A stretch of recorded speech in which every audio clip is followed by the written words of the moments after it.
Hey everybody, Matt Burke here. Today I'm going to be reviewing the Lost Pages 3. Right here, I backed the regular tier with the Bisley cover. Man, he's one of my top favorite artists. I got the People 2 ash can, and it came with this all this cool stuff. I got this 6 a.m. sticker right here. Got this cool bookmark right there. It's got the Crimstone on the back. Love the character design. I got this card right here. It's kind of like a Bruce Timm style, like from Batman the Animated Series. They've been doing these kind of like the Lost Pages animated series kind of style. Got this really cool card right here, where it's got Reaper Destroyer, Tiger Blue, and Crim. Loving this art right here, and of course the Ruckerfort trading card right there. They're doing different trading cards, I think, for like poker to kind of coincide with the wild card character. But yeah, this is the Bisley cover. It's kind of censored a little bit. And here's the back right here. It's by Shelby Robertson. This one's got a really cool, believe like it's the Lobo homage right here. And and they got a pretty cool little statement from Doug Mankey, the professional comic book creator of the Mask. And he was drawing Batman for a minute there too. Really good artist. Awesome stuff. He's got a really cool Instagram. You should check him out. And yeah, man, go on through here. We started up the story right here. Yeah, created by Philip and Brandon Diaz, and the story is by Philip Diaz, and the art's by Ricardo Jaime for Crimstone's back, and then Dan Dahl does the prologue and the Hobo epilogue, and Oliver is Bedra does Matte Black epilogue. So, and the colors by Eugene and Bativu, I believe it is. I don't know. Kind of hard to pronounce for me. But yeah, man, it starts up right here. Got a really cool Preston Azevedo artwork right there as well. And for you guys that don't know, the Lost Pages is kind of like an intertwined anthology series where it has a bunch of these really cool characters doing different things. And Zade Comics, they do a really good job of like bringing in these really cool characters into this IP. And it's kind of hard to stick out nowadays, I think, with character creations. But man, they're really pulling it off. This is a Matte Black character. She's kind of trying to figure out her powers. She's going through here, and she's trying to meet with this guy, the Silhouette, and he's like this dark, kind of like they call him the Chicago Ghost. He's like this vigilante that goes around, and he's very mysterious. Probably going to get into his origin eventually, but I kind of don't want to know what he is. I think people are. Sometimes I think the origin they're more interesting the less you know about where they're from sometimes. So I'm kind of don't want to know what his whole shtick is, but we're probably going to get to it. But yeah, he's freaking dope. I love Dan Dahl's art. Really killer, man. Really killer stuff. There's a really cool fight scene right here. So yeah, right here. Put down the weapon. I'm going to put you down. You first. Whoosh. She's got kind of like this black organic matter. It looks like it might be a similar thing to what he has. That black liquid. They have a pretty cool little fight, and then you kind of figure out that maybe or maybe not they might be helping each other out. And then we kind of jump to the Hobo. The Hobo is kind of like the narrator. He's the one that holds the card. He actually holds the Lost Pages. No pun intended. And he's the one that kind of tells the stories and ties it all together. He's like the Crypt Keeper sort of the Lost Pages verse. Another piece of art right here by of Crimstone and Jazz. Yeah. And so right here you're getting a little bit of an origin story. This story, not too much, but a little bit. You see Jazz as like a kid. She's getting picked on by this bully. And there's this these guys going around picking up kids, so they got to be stopped. And she's listening in on a police radio. And, man, really killer artwork right there. Yeah, just loving the art in this book, man. Just 100% pro-level artwork. Stuff that you'd find actually, it's hard to even find art this good in the mainstream nowadays, to be honest. So she's hot on the trail of these child abductors. You don't know what's going on with them. Either way, they're bad news. And she has an imaginary friend named Crimstone. And he comes out, man, in here. And he, you get to see, you're like wondering, is that her? That's her doing it or him? And for the most part, it's her doing that. But you get to see him as that. Excuse me, barf bag. Looks like you got a busted tail light. She's crazy. Pull over. So they just see her, going nuts.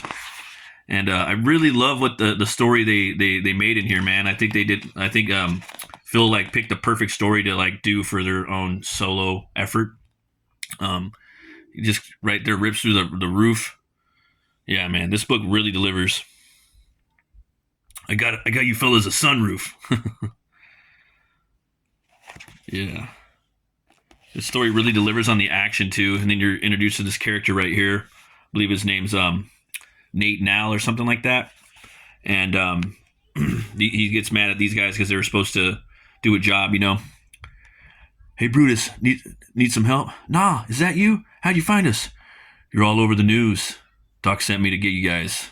Let's go. We'll try to be quiet. Oh, feel free to scream. He just goes in there. No. So you're trying to figure out who's this character, and you flash over to you got Jazz right now. She's working out. She's doing her thing. She's pumping some iron. She's building up her bikes. She's a motorcycle mechanic. Pretty badass. She's a bad chick. And there's this dude right here. He needs an oil change. And she's about to get off work and go and hang out with her buddy, this kid that she's babysitting, helping out. And the guy that owns the place, he's like, no, she's actually off right now, buddy. She's actually just got off the clock. You'll just have to settle for Pops, pal. And the guy just like basically leaves. Just love the artwork in here. Very easy to read through, and then boom, the place blows up. And I don't want to give too much away, but she's actually she goes into fighting. She's like there's like underground fight clubs, championships and whatnot, and makes cash that way. She's trying to earn money to help out to rebuild the place. And in here you get introduced to Wastoid, yeah, that's his name. And this is just a really insanely cool like character, man. Something that you would find out of like the Venom verse or whatnot. But the way they draw him, dude, it looks like liquid plant almost. Like they do a really the texture that they're playing with this character. It's something completely original. Just the texture of the way like the goo and the matter that in which it's made out of. Then you go into the actual design of like the face. Has all these fucking eyeballs for teeth and eyeballs. The eye sockets are actually mouths. Just a really, really creative, genius design. I believe it's by I think his name's Tommy Patterson. I think designed it. But genius design, perfect villain for the first major book. They're not shying on the gore. This guy just gets fucked up. And then there you go, man. You got Karim taking him on. You might see who that guy is a little bit. But yeah, man, that's some of the story right there. I don't want to spoil too much more of it, but it's fucking awesome, dude. And it's not just him running around doing the cool like one-liners, but there's really cool psychological stuff in here that you get into the psyche. The villain makes sense. Everything makes sense. It's organic and it's really, really cool. It's a fun read. It's action packed. The art's on point. Really a really great surprise. I knew it was going to be good. Every Lost Pages book, it gets better and better. I don't know what to say. But definitely check it out. And they got some really cool stuff in the back too. I want you guys to check out these like character designs right here. The whole like the way they designed the way that they started making the characters. There's this character you find out in here, this Australian like Aborigine bounty hunter. Fucking cool, man. Like circling back to what I was talking about in the beginning of the video. The Diaz boys, man, the Zaid Comics, they do a great job of creating original looking characters. There's that Wastoid right there. So that was designed by Tommy Patterson. This is really cool one. There's another one right there. That's this the villain from the end. I think his name's King Loath. I think he like eats souls, or if I'm not mistaken. But yeah, man, love this book. Can't wait to see what else they have. The People. This book was awesome, man. It picks up. I don't know if you guys got the other ash can, but this one picks up right where the last one left off. I'm really digging the the ink right here in the cover. It's like almost like a blue and white. Last one was like a red and white. And you get into the story, and the main character is the People. He's this guy right here. He's like this vigilante, street level dude, kind of like Daredevil and the Punisher. That's why I think it's freaking awesome. And then you have like then you have the silhouette. So they're kind of fighting each other and working on something. And you don't want to spoil it too much. He's the people by day. He's one of those dudes that draw people in the courthouse. I forgot the name. Also, when they're looking for people in, I use this name all the time. Anyway, they get the artist to draw the suspects. That's what he does. And right now, he's sketching out the silhouette because he had an altercation with him in the prior book. You know, she's like, Tom Adams, we got to get back to court. You get paid to draw, remember? And he's just thinking, he thinks that the silhouette murdered this guy. Maybe he didn't. You guys got to find out. How did you find a ghost in Chicago?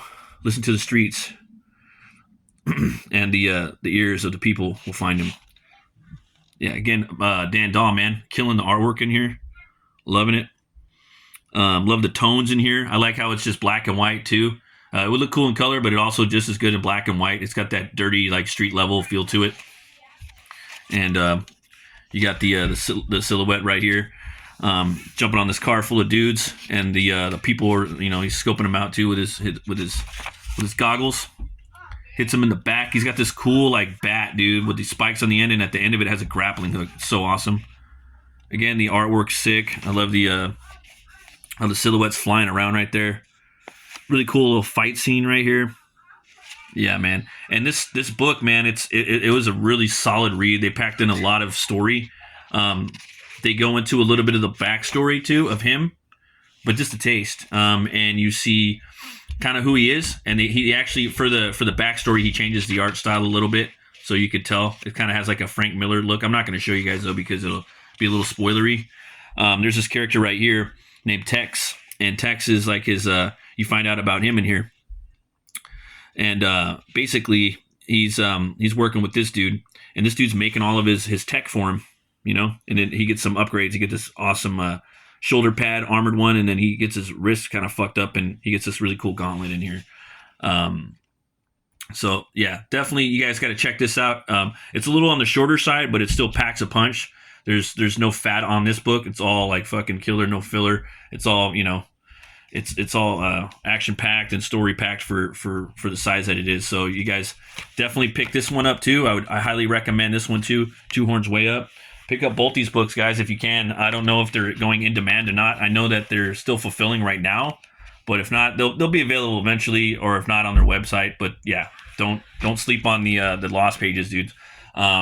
There's a lot of really cool, comic book characters out there that they're in the indie scene, but I think that what they're doing with the lost pages, these guys really know what they're doing with these interesting characters. So, thanks for watching, folks. It's actually Memorial Day right now, so I'm gonna go have some fun.